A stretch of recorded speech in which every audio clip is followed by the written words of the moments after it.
মুসলমান ভাই বোনদের প্রতি আমার সালাম, আসসালামু আলাইকুম। অন্য ধর্মের ভাই বোনদের প্রতি শুভেচ্ছা। আমি ডাক্তার মোহাম্মদ সোহেল রানা। আজকে আমরা আলোচনা করব চিনি নিয়ে। চিনি WHO স্বীকৃত সাদা বিষ। জি, আপনি ঠিকই শুনেছেন, চিনি হচ্ছে WHO স্বীকৃত সাদা বিষ। আমাদের দৈনন্দিন জীবনে চিনি একটি অপরিহার্য উপাদান হিসেবে জায়গা দখল করে নিয়েছে।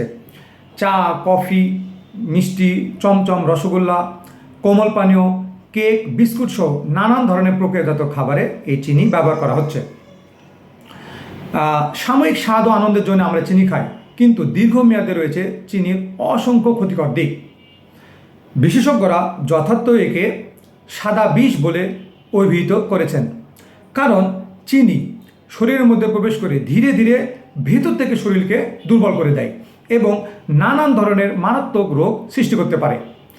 যেমন চিনি থেকে তৈরি হতে পারে স্থূলতা বা মোটা হয়ে যাওয়া, প্রেশার বা উচ্চ রক্তচাপ, ডায়াবেটিস, হার্টের অসুখ, লিভারের সমস্যা, কিডনির সমস্যা। এটা চর্মরোগ তৈরি করতে পারে, এমনকি এটা মানসিক রোগ পর্যন্ত তৈরি করতে পারে। আমাদের শিশুদের উপরও রয়েছে এই চিনির অনেক নেতিবাচক প্রভাব। চিনির সবচেয়ে বড় ক্ষতি হলো এটি স্থূলতা সৃষ্টি করে, অর্থাৎ মানুষকে মোটা করে দেয়। চিনিতে শরীরের জন্য প্রয়োজনীয় ভিটামিন বা খনিজ বা আঁশ নেই। অতিরিক্ত চিনি শরীরে জমে চর্বি তৈরি করে।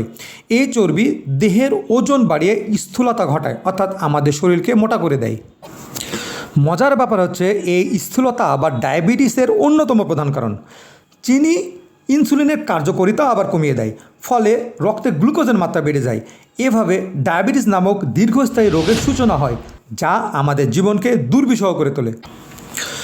অতিরিক্ত চিনি গ্রহণের ফলে রক্তে ক্ষতিকর চর্বির মাত্রা বাড়ে। এর ফলে রক্তনালী শক্ত হয়ে যায় এবং রক্ত প্রবাহে বাধা সৃষ্টি হয়। ধীরে ধীরে এটি উচ্চ রক্তচাপের ঝুঁকি তৈরি করে এবং এই উচ্চ রক্তচাপ থেকে আস্তে আস্তে আবার হৃদরোগ তৈরি হতে পারে। কোমল পানীয়তে থাকা চিনি এবং কোমল পানীয়তে থাকা কৃত্রিম উপাদান লিভার এবং কিডনির জন্য অত্যন্ত ক্ষতিকর। গবেষণায় দেখা গেছে, যারা নিয়মিত মিষ্টি জাতীয় পানীয় পান করেন তাদের লিভারের জটিলতা দেখা দেয়। দীর্ঘমেয়াদে চিনি গ্রহণ করলে লিভার সেল বা লিভারের কোষ নষ্ট হয়ে যায় এবং এটা সিরোসিসে পরিণত হতে পারে। দাঁতের ক্ষতি। চিনি দাঁতের জন্য একটি ভয়ানক শত্রু। মিষ্টি খাবার খাওয়ার পর মুখে জীবাণু বৃদ্ধি ঘটে, যা দাঁতের ক্ষয় ও ক্যাভিটি তৈরি করে। শিশুদের ক্ষেত্রে এই ক্ষতি আরও বেশি।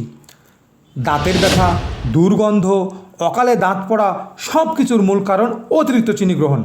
তাই ডেন্টিস্ট অর্থাৎ দন্ত চিকিৎসকরা শিশু ও কিশোরদের অতিরিক্ত মিষ্টি খাবার থেকে বিরত থাকতে পরামর্শ দেন। চিনি ইনসুলিন লেভেল বাড়িয়ে দেয়, যা আমাদের ত্বকে ব্রণ সহ অন্যান্য চর্মরোগ সৃষ্টি করতে পারে। চিনির আসক্তি ও মানসিক প্রভাব। চিনি শুধু শারীরিক ক্ষতি করে তা নয়, এটি মানসিক প্রভাবও ফেলে। গবেষণায় দেখা গেছে, মিষ্টি খেলে মস্তিষ্কে ডোপামিন নামক এক ধরনের হরমোন নিঃসৃত হয়, যা মানুষকে সাময়িক আনন্দ দেয়, কিন্তু এর ফলে মানুষ চিনির প্রতি আসক্ত হয়ে পড়ে এবং বারবার মিষ্টি খেতে চায়। ধীরে ধীরে এটি এক ধরনের মাদকাসক্তির মতো হয়ে যায়। অতিরিক্ত চিনি খাওয়ার কারণে অনেক সময় মানসিক অস্থিরতা, একাগ্রতার অভাব ও অবসাদও দেখা দিতে পারে। শিশুদের ওপর চিনির প্রভাব। শিশুরা মিষ্টি খাবার খুব পছন্দ করে, কিন্তু তারা বোঝে না যে এটি তাদের শরীরে কতটা ক্ষতিকর সমস্যা তৈরি করতে পারে। অতিরিক্ত চিনি খাওয়ার ফলে তারা অতিরিক্ত চঞ্চল হয়ে ওঠে এবং পড়াশোনায় মনোযোগ দিতে পারে না। অনেক সময় শিশুদের শারীরিক বিকাশও বাধাগ্রস্ত হয় এই চিনির কারণে। এছাড়া দাঁতের সমস্যা এবং স্থূলতা শিশুদের মধ্যেই বেশি দেখা যায়। এতক্ষণ তো আমরা অনেক সমস্যা নিয়ে আলোচনা করলাম।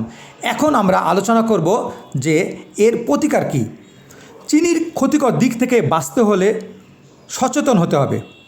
চা, কফিতে চিনি কম ব্যবহার করতে হবে। মিষ্টি, রসগোল্লা, চমচম, কোমল পানীয় যেমন পেপসি, কোকাকোলা ও প্রক্রিয়াজাত মিষ্টি জাতীয় খাবার এড়িয়ে চলতে হবে। শিশুদের ছোটোবেলা থেকেই চিনি কম খাওয়ার অভ্যাস গড়ে তুলতে হবে।